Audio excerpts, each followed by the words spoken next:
serde? Tahta var lan. Tahta değil tahta. Bazar Karakumetra ve tahta bazar. Teyze aydım çıkarım. Hadi sapı. Evet, tahtadan çıkardı şu an. Nerede? Baya remix yapıyorum ben. Madonna. Dinleyen beyefendi ama Oğlum sen. uçuma indi dedi. Lan kıydım nereden? Buluğu denesi. Hakikaten koday var. Evet. Ece. Evet. Değerli. Sabah hoş geldin. Kulağı etmedik. Ne var?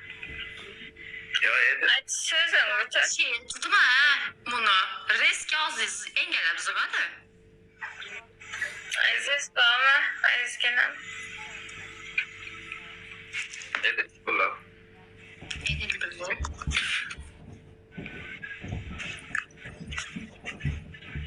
Vefa. Daphamin. Hoş geldin. Segen yapır. Benim bu Vefa. Beyefendi kovma Adam Allah'a şükür. Aziz Ergen diyorum. O benim. Necem kovmaya dalınız. Madalla, ciyim atmadın ha. Ol bara. O da ötediptir ha. Motor etmiş ama. Daha da değiştir. Hakikaten o da ötediptir yazan SMS. Ben oradayım ama. Kim? Bak, Hakikaten o da da beni var. ötediptir. Bu PK'sı var tam PK'sına gönül karşısına oynayacak onu. Araşın. Burada ülkedin ben bana ara. Karşısına oynayacaktım onu. Yeka şey ceza bunları yapıyorlar. Para kısmı şey yapıyorlar. Hediye falan. Tamam. Yok ben de snahildiysem vardı o video. Ben telefon numarası yaptım. Sonrası Orunuf'ta vardı da ondan neredeyse de atıyordum. Oğlum sevgilim görevdi. Var zaten zaten çıktı. Bir çıkasın aklarına şöyle o da ötediptir ha. Öyle. O sevgilisi bırakıp kahvancan.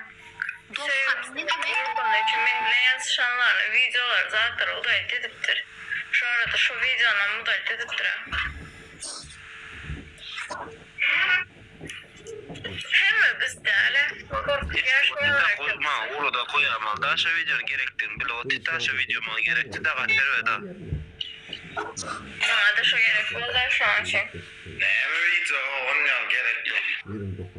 Ya dedim de ben oraya 3. sefer onun yalanı yok. 3. sefer yalanı yok. Yalan 3. ya. sefer yalanı yok.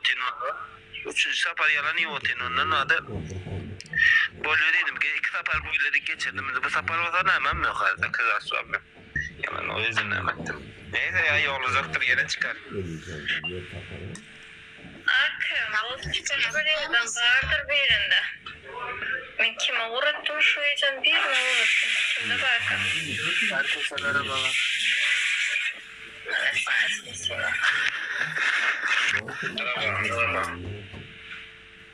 Ben bir gözlerine çıkayım tapan sana şu yüzden. Neden videosu? Ne? Video değilse hemen kızı kuruldu. Şeyle bir videoda da Hatırlıyorum ben böyle ya PK tutacağım ben. Yok PK da TikTok'a değiştirdiler.